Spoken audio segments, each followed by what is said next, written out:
Where is Vocal as an organization now? Now we are finally getting public recognition from people outside of victims and law enforcement agencies. We are beginning to be recognized as an organization that is for victims. We still are having some trouble with our name in that Vocal, people don't quite understand who we are and what we're here for. We are an organization of victims of crime, and we are here to help other victims. Is the public more concerned now about victims' rights? When you consider that 1 out of every 3 people will be a victim of crime in their lifetime in this country, the public is becoming far more concerned with the rights of victims because they're going to be a victim. Somebody's going to be a victim in some family at some time.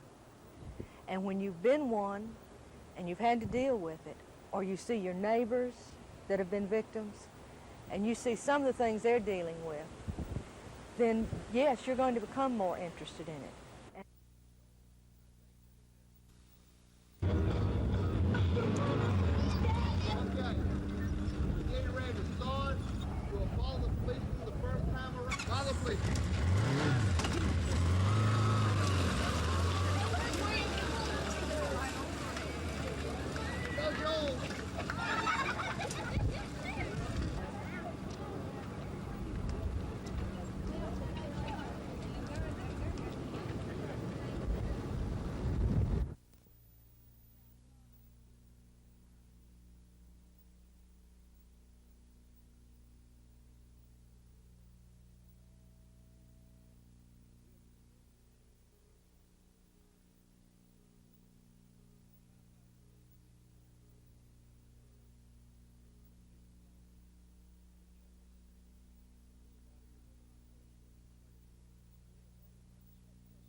Georgia and Alabama authorities had hoped to get an early start this morning to try and locate Missy Devon.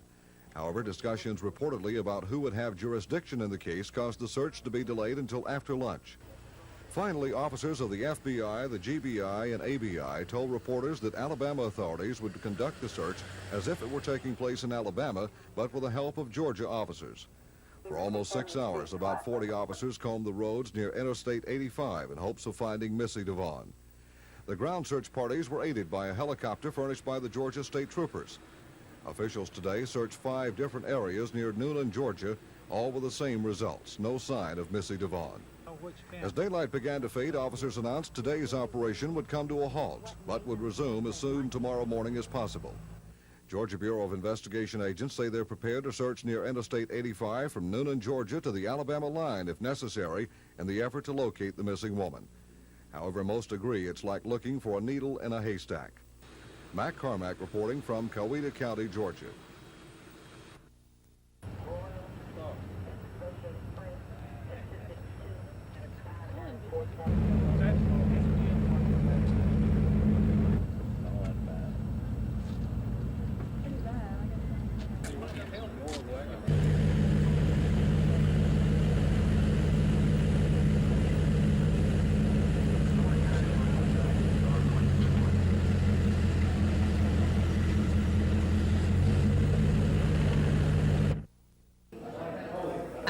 Caraway is a Montgomery native who shares his artistic gift with Montgomeryans who are less fortunate. Caraway paints animals in the wild, And today he donated 45 of his prints and 10% of the money he earns from his craft to Camp Icanachi, a specialized summer camp for children with learning disabilities. Caraway says it takes him 150 to 200 hours to paint each picture. I use a camera, I take slides. I'm probably one of Kodak's best customers because I waste an awful lot of film. But we have about 4,500 slides now cataloged by subject matter, and I use these for reference because I want to do the detail. There's no way I can get an animal to sit still that long, nor can I remember. The Caraway prints will be sold and the proceeds will go to the camp. Camp Icanachi is now taking applications for the summer session. Lisa Walsh, WSFA TV News. Spring football is a time for learning, adjusting, and growing. And that attitude best exemplifies Ray Perkins' first spring at Alabama. He entered spring with many things to accomplish. Chief among them was rebuilding a defense decimated by graduation and installing a brand new pass-oriented offense. 3/4 of the way through, Perkins feels he's getting there. Overall, I've been pretty pleased with the way things have gone thus far this spring. I think the players have gone about things with the attitude of being genuinely interested. Defensively was our #1 priority going into the spring. I think we found some of those people. I think on defensive, especially the front seven, I think we have some good young people to work with there. And the secondary was the spot that, and still is, I think the most critical spot on the football team. I think the main thing on our kicking game is our kickers. I think we have good overall team speed, and that's the thing to look for in the kicking game. I don't worry about our offense at all. I think we'll have a real fine offense, especially as long as we can keep Walter Lewis healthy. I think Walter Lewis will be able to do everything we ask him to do and excel at it. He poses 2 threats, and that is running with the football or dropping back and throwing. Overall, I do think we have a chance to have a good football team. How good, I don't know. Saturday's 8A game was a disappointment to some that followed the Crimson and White, including Perkins. 11 turnovers never makes a coach happy. But Alabama will have 5 more days of spring practice to try and tie everything together. Then it's wait till fall and see what happens when they line up against Georgia Tech September the 10th.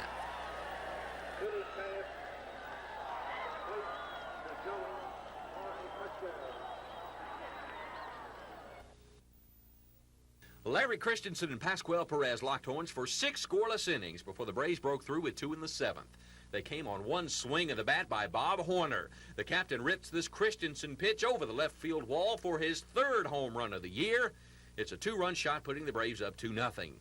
Atlanta gets another in the 8th. Runner on second. Dale Murphy delivers this RBI shot back through the middle. Claudell Washington scores, and it's 3-0 Braves. Perez lost his shutout in the bottom of the 8th when Greg Gross rips a hot shot past Glenn Hubbard. Von Hayes will score from second, but that's all the Phillies would get. 3-1, the Braves win it. Perez now 3-0 on the young season.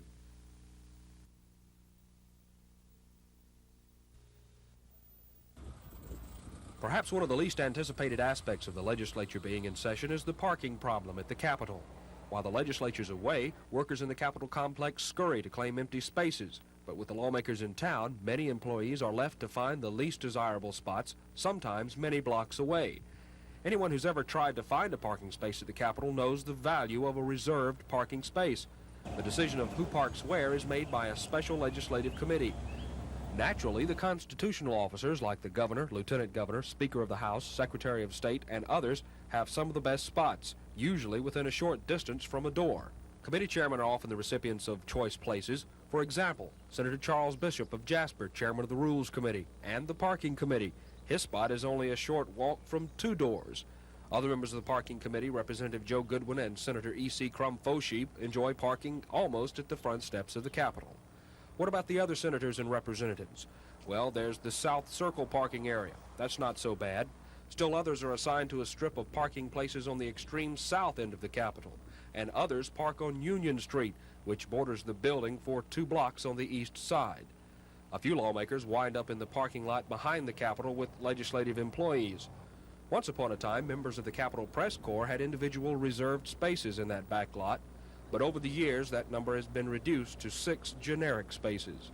With the ever-growing numbers of reporters covering the Capitol beat, you sometimes must find a place wherever you can. Dennis Latham, WSFA TV News.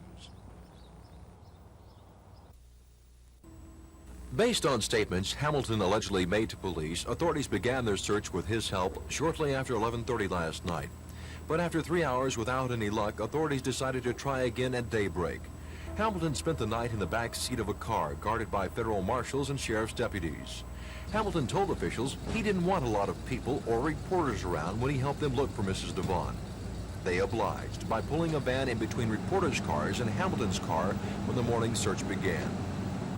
Special Agent for the Georgia Bureau of Investigation, M.L. Carruthers, says the search took place along Interstate 85 from the Alabama line north of Noonan, Georgia, once again without any luck. He could not, or either would not, identify the proper location. It's our opinion that he was trying to assist us, but for one reason or another that I don't know, was not able to pinpoint the area. Montgomery County Sheriff Maxim Butler says Hamilton told him he had taken a dozen tranquilizers and had been drinking the night he allegedly abducted Mrs. Devon. Sheriff Butler says if that's the truth, it's possible Hamilton has no idea where the missing woman is.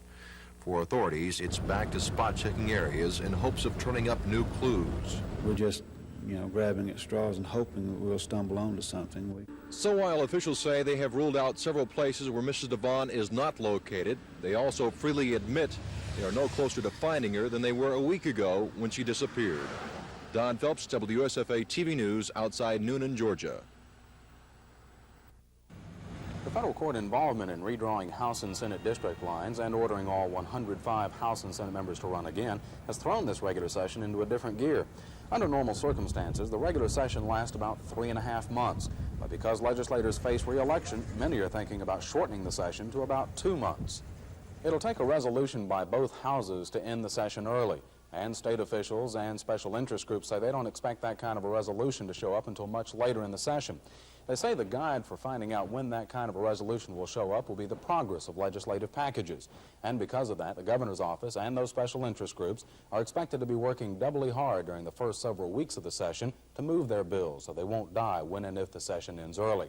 Another oddity of this regular session is that it's not a regular session. It's now an election year session, which state officials admit means that controversial issues like tax increases probably won't have a good chance of passing at all.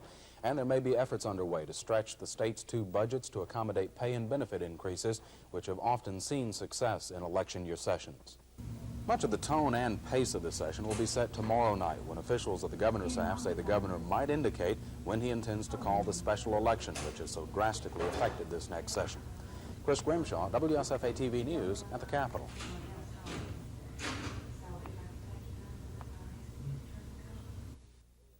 This organization, Vocal, is growing, and the outward present to your president.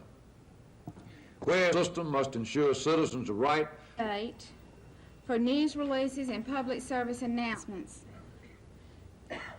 supporting first issue of it, volume 1, issue 1 of the newsletter, and it'll be going out not only to members but to those who show an interest. And speaking about showing an interest to the organization, Rennick said clemency would allow Evans to leave death row and return to the general population at the prison and make the convicted killer eligible for parole in 1992. The Attorney General said commutation of the death sentence would have serious consequences on the law in Alabama. If Governor Wallace commutes this man's sentence, what this will do is effectively abolish capital punishment in this state. Governor Wallace's legal advisor, Ken Wallace, says one opinion will not determine what Governor Wallace decides in the Evans case. The governor would not give any more or less weight to anyone's opinion in this kind of consideration. The governor is very serious about this, and he's trying to make a correct decision whether or not he will or should interfere with the judgment of the jury and the judge that has already been entered in this case. Wallace said hundreds of letters have been sent to the governor in the Evans case, but he wouldn't comment on how many favor or oppose clemency. This is Norman Lumpkin, WSFA TV News at the Capitol. Backup communications. The crime is something that won't go away. That fact, plus one crime statistic that shows someone will be murdered in the next 23 minutes, forces victims of crime to band together to protect themselves. One way the public can arm itself is to become more aware of the criminal element in society.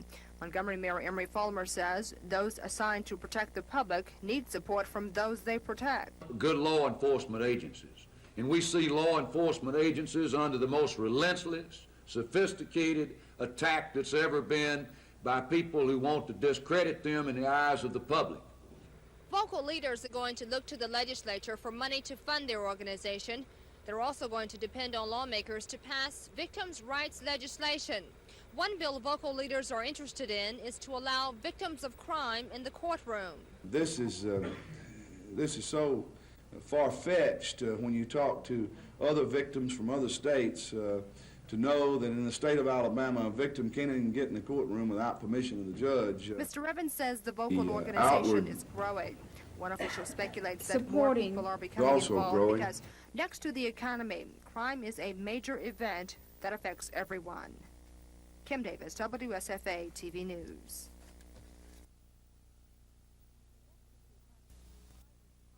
Next to the economy, crime is tops on the list of public concerns. People want to make certain that they will be treated with dignity and compassion within the criminal justice system. Being a victim of a crime is something you don't plan for. You cannot plan for it. You'll never be prepared for it. But vocal leaders are preparing themselves because they know what being a victim of crime is like. They're forming local chapters, and now leaders are going to look to the legislature for money to help them be vocal for victims' rights. Kim Davis, WSFA TV News.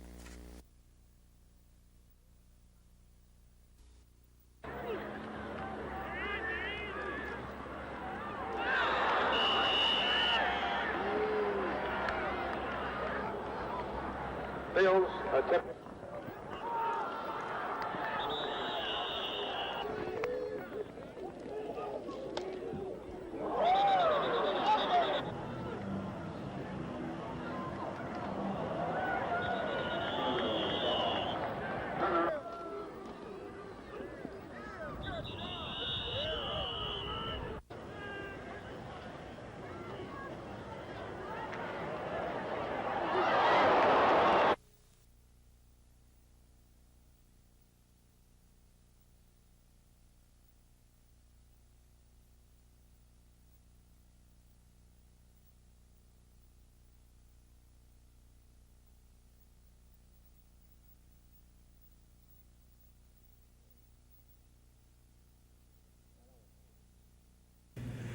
Not only,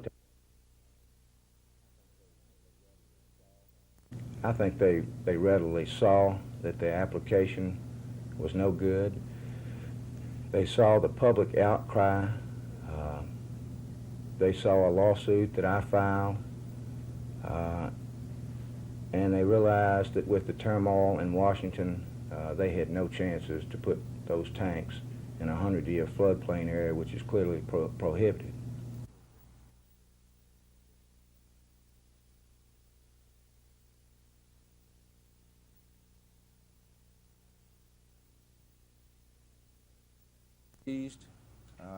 That they have withdrawn their application.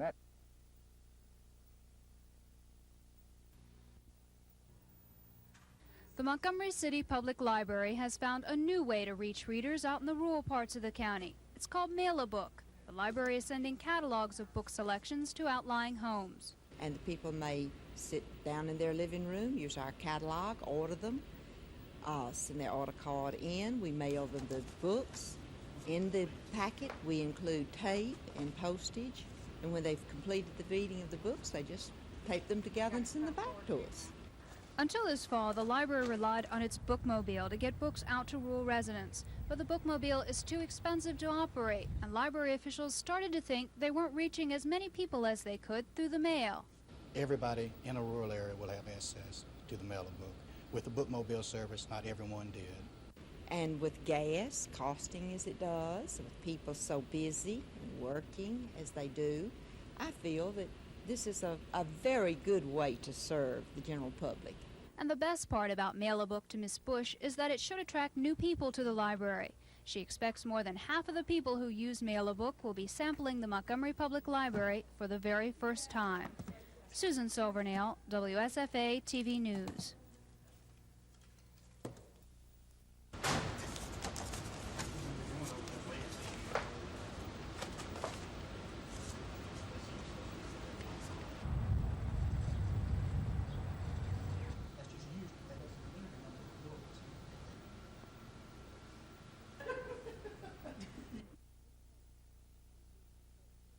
We hope to reach 1,300 to 1,500 people in the rural areas, people who have not been using our service.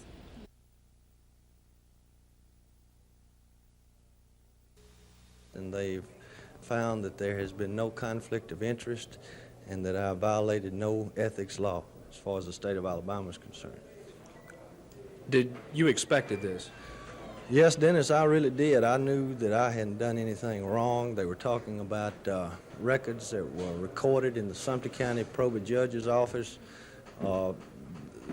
Everything that was reported was accurate, but it was just not the truth.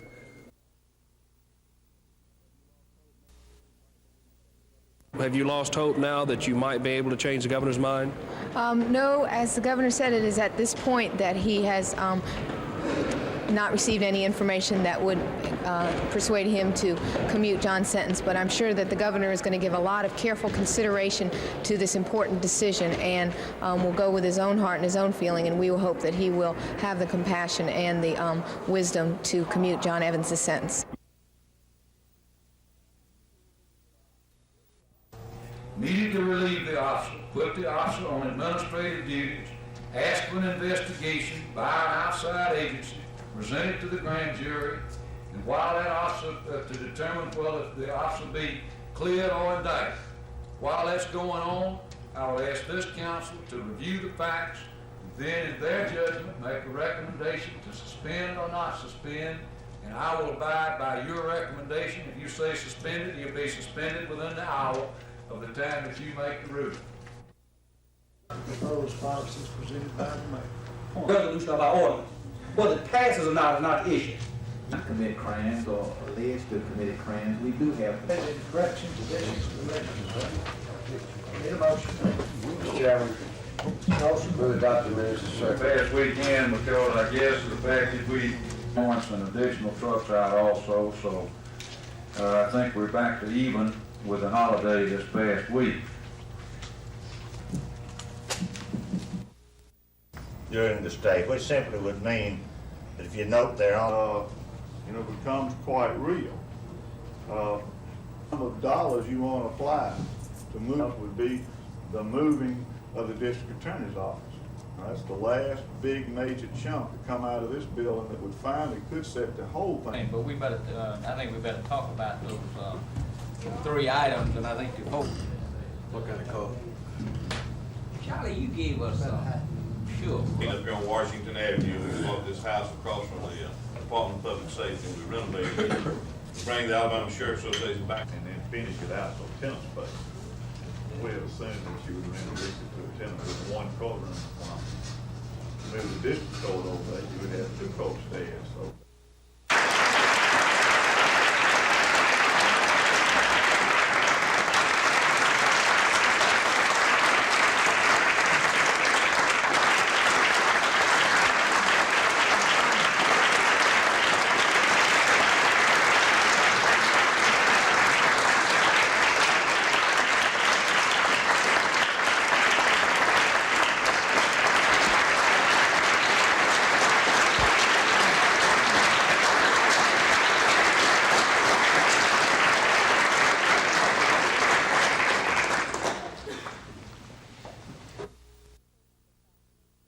Made his first public statement this afternoon since 33-year-old Hamp Rousseau and 19-year-old Anthony Charles Rousseau were killed. It came after a closed-door council meeting.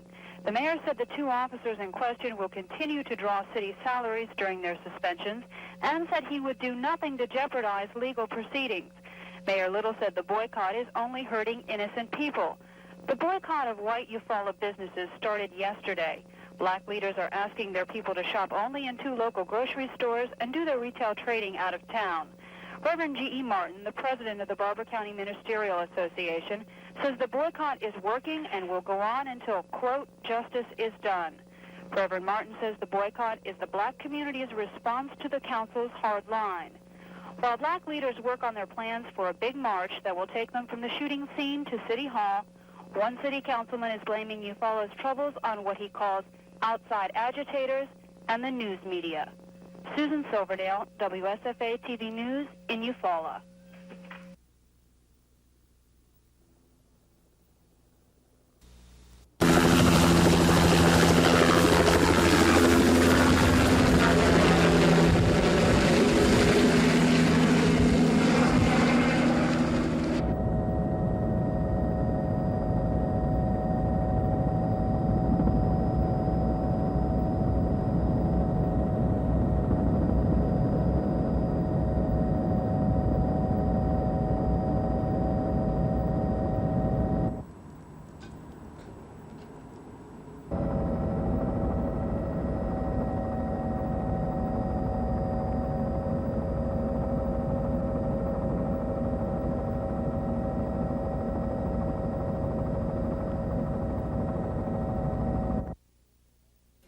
Good evening, I'm Bob Howell, and this is the news for the 19th of April. The 1983 regular session of the Alabama legislature cranked off at noon today.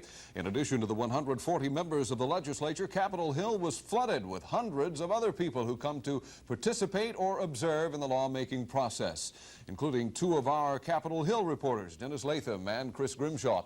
Dennis, what seems to be the mood of the legislature when they began work today? Well, Bob, the mood was just about as usual, as normal, almost. The lawmakers naturally are talking about the federally court-ordered elections, but that didn't stop them from introducing a large number of bills, about 400 between the 2 chambers.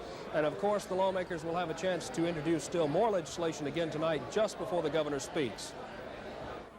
The House gavelled in shortly after the noon hour. Some of the bills we do know that were introduced at that time include one to make the legislature meet once every 2 years instead of every year.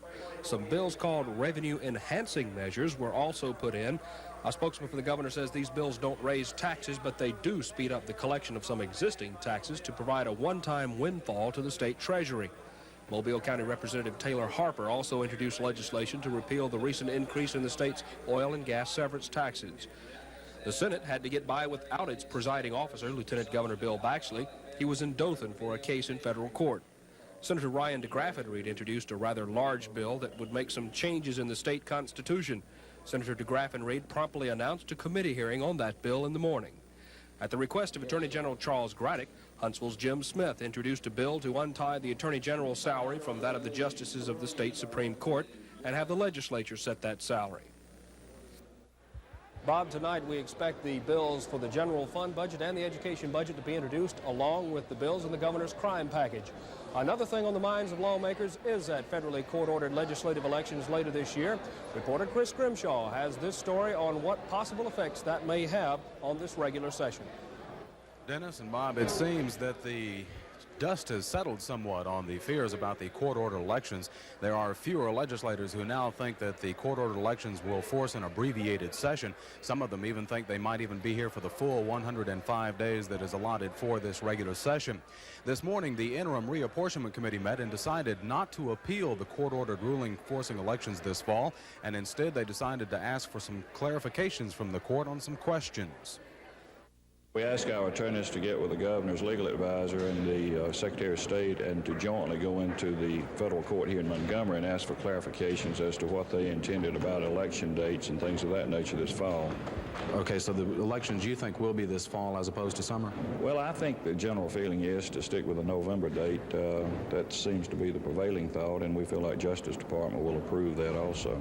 But Senator Proctor says the first step will be for the Democratic and Republican parties to decide how to handle party nominations. In the meantime, House Speaker Pro Tem Roy Johnson says the House leadership will press ahead. The governor has an ambitious agenda that he thinks is important. Things like getting the budgets out of the way early, also a very important crime package and some revenue enhancement measures that will aid the cash flow of the state. If the legislature were to complete its action on those bills, then we could be gone by the middle of June or maybe the 1st of July and get out maybe 30, 35 days early. But as with so many situations and taking in so many variables, including the legislature, the governor, the courts, and others, that could change overnight. Right now, they're gaveling in for their joint session that will hear the governor's speech in about 30 minutes. Bob? Thanks very much. Chris Grimshaw and Dennis Latham live at the Capitol. They both made mention of Governor Wallace's State of the State address. TV 12 originates live coverage of that at 6:30 tonight. I hope you'll stay tuned for it. Condemned murderer.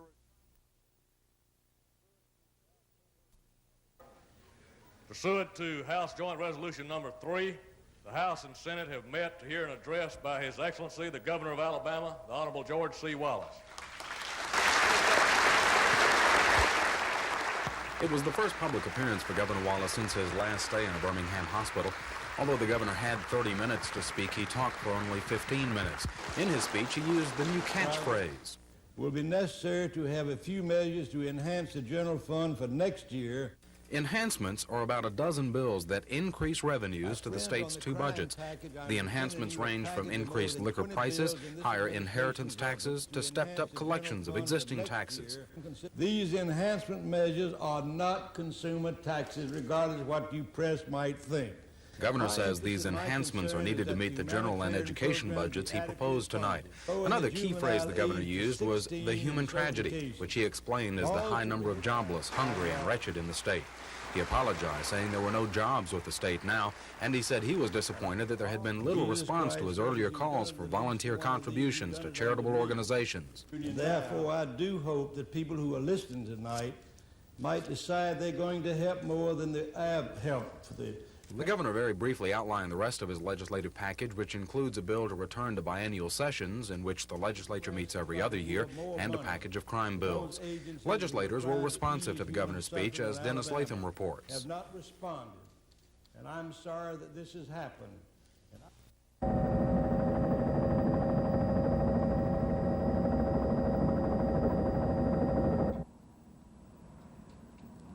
We're going back, as far as I know now, start at the Alabama line and go back north, checking every exit off the interstate. We really don't have any more information, but we want to make sure we've covered the territory real well, so therefore we're going to start back from West Point at the Alabama line and go back north again. I think they recognize, the Republican leadership recognizes that they do not have the votes to prevent cloture. And with that, they either going to trying to work delaying tactics or trying to twist some arms or to get some people to go to the cabbage patch, that is, not to vote on cloture. And there is also a compromise being discussed in the wings, too. Okay, if the Senate passes the repeal... It goes on to the House. What do you think of the chances for passage of that repeal measure there if it gets to the House? Well, I think if it gets to the floor of the House, it's the same thing as in the Senate. I think there are enough votes to be able to repeal the withholding and for it to then go to the president. Now, whether there's enough votes to override the president's veto may be a very close issue. What is your reaction to that incident and your position on the U.S. role mediating peace in Lebanon? Well, you know, it's a very horrible situation. We're dealing with insane people. You're dealing with religious fanatics like the Iranian followers of Khomeini, which we think that is the cause of it. At least they claim credit.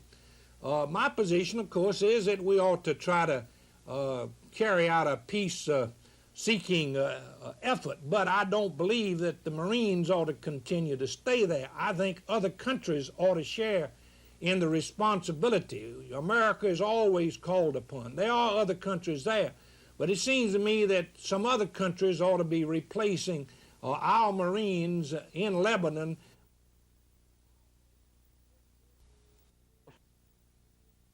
He looked good, he sounded vigorous, and I was just tickled to death to see him in that shape. I tell you, all these rumors going around, I knew there was nothing to them. I said there was nothing to them. And now maybe people see and can realize that the governor is in control of things, and I'm just really glad that he was able to do it on live TV. I was glad to hear him address the federal court decision as far as the reapportionment plan. I thought he was going to say when he had an idea of maybe the elections would be held, but he didn't. I'm sure he will address that at a later date. Governor Wallace also talked of some revenue enhancement measures that could impact consumers' pocketbooks. Do you think this legislature in the election year will pass those types of bills? I doubt it. I understand another alternative is for the legislature to ask the governor to refinance the Heritage Trust Fund. I expect them to take that option and use it rather than passing most of the tax measures that he's outlined. What about some of the revenue-enhancing measures that would help the general fund out? How do you think those will fare in this legislative session? I don't know. I'm not familiar enough with the content of and what the governor's actually talking about to really give you an opinion on it. Senator Covington and the other members of the legislature will have a chance to look more closely at the governor's package tomorrow. Dennis Latham, WSFA TV News at the Capitol. Eufaula, a town known for its great fishing and historic homes. But black leaders say Eufaula has an ugly side. We did not get justice from the officials of Eufaula, Alabama. The Reverend G.E. Martin thinks the two Eufaula police officers involved in the Rousseau brothers' killing should be suspended without pay. But city officials aren't budging on the pay issue. The mayor made that clear today. The police officers are suspended with pay, which is in accordance with our constitutional rights and customary personnel policies. And so, some blacks, it's hard to tell how many, are boycotting most white businesses in town. There isn't anybody up and down the streets. There isn't anybody going into the stores. And what the black citizens are saying to the mayor and to the other people of this community, that there must be equal justice under the law for black citizens as for white citizens, or there will not be any justice at all in the city. John Nettles is just one of several state and national black leaders who have come to Eufaula since the shooting deaths. Their presence disturbs some white leaders. The people that are coming in here are known agitators from around the country that stirred up trouble wherever they can. And I don't call them outside agitators. Barry Fort is a Barber County commissioner. He says race relations in Eufaula have hit a new low. I've been living in this town for 30 years, and I've never seen blacks sticking together like they are now. That's how things stand in Eufaula right now. Mayor Little wants the law to run its course, and he says he has great confidence in the judicial system. But faith in the system is exactly what Mr. Nettles and Reverend Martin do not have. Susan Silvernail, WSFA TV News in Eufaula. The Red Oak door was delivered from Birmingham to Walker County Medical Center on February 8, 1982. The door was stained by the engineering staff and hung on the 3rd floor. Chief Engineer Clyde West says he would not have hung a door with 2 wood tones as it now appears. It was red oak to make it conform with the other doors in the building. The finish should protect the stain, and it should remain the same for several years. Joel Naramore first noticed the image as his son received medical attention for malignant hypothermia with a 107-degree temperature following a motorcycle accident. All I can say about it is if you look at it, it just looks real, just looking into those eyes and everything. So I have a special feeling about it myself, but I just want to tell it like it happened and let other people make up their minds about it. Visitors can view the door from 7 to 10 in the evening, but 3rd floor security has been increased at the hospital's expense. There has been talk of moving this door to the hospital lobby or chapel, but hospital administrators say it will be at least a week before they make a decision on the transfer. For now, they will deny no one the opportunity to visit and draw their own conclusions.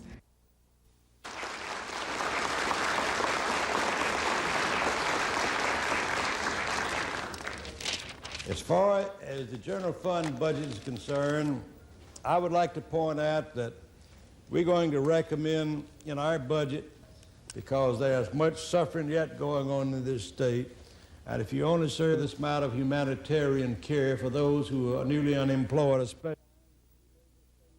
as I've said many times the two major faiths in Alabama are Jewish and Christian, the Judeo-Christian concept and ethic, and both religions advocate caring for the wretched and the poor. I belong to the Christian faith. And Jesus Christ said, as you've done it to the least of one of these, you've done it unto me. And therefore, I do hope that people who are listening tonight might decide they're going to help more than they have helped for the Red Cross, the matter of Salvation Army, the United Way, the church charitable organizations, because people have not responded and they ought to respond. And I think they ought to think very seriously about this, including myself and all of you who assembled here tonight.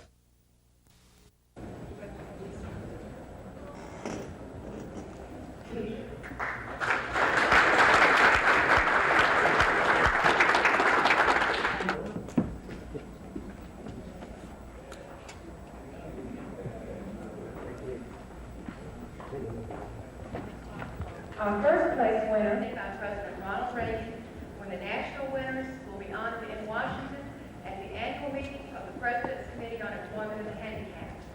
That lucky lady will be in Washington. The tractors were in the fields today at the McQueen Smith Farms in Prattville.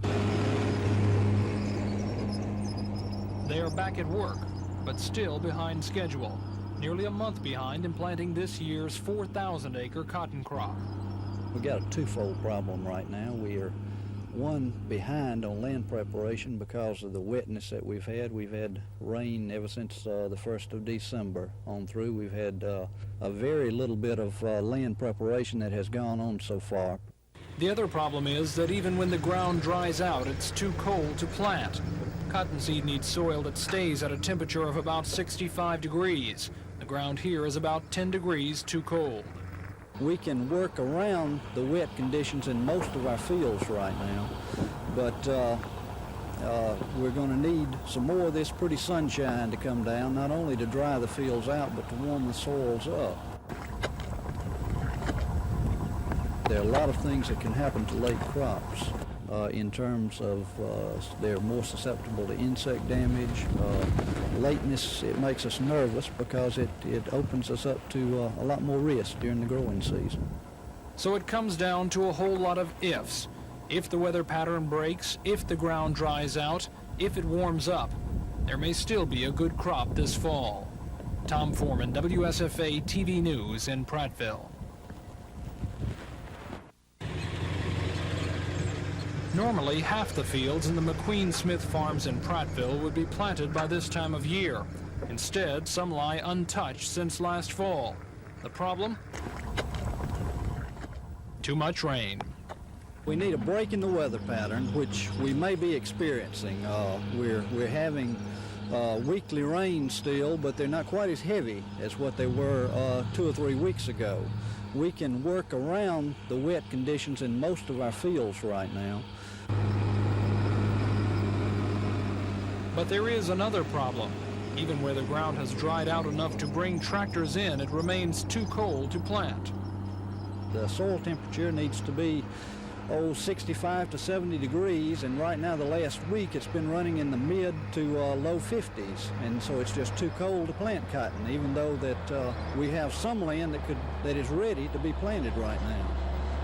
The McQueen Smith Farms are planting less cotton this year, only 4,000 acres compared to last year's 6,000. That's because of the government's payment-in-kind program, and that's good news for them because now they'll get paid for not planting some fields they probably couldn't have planted anyway. Tom Foreman, WSFA TV News in Prattville.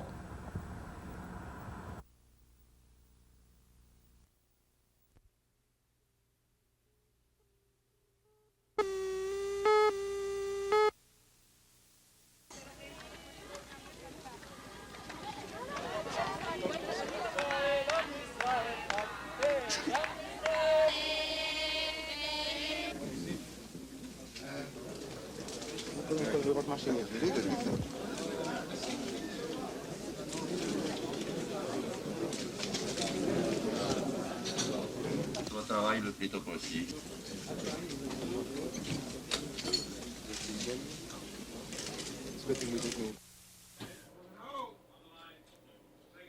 23 Lebanon has been dropped. Good night, everyone.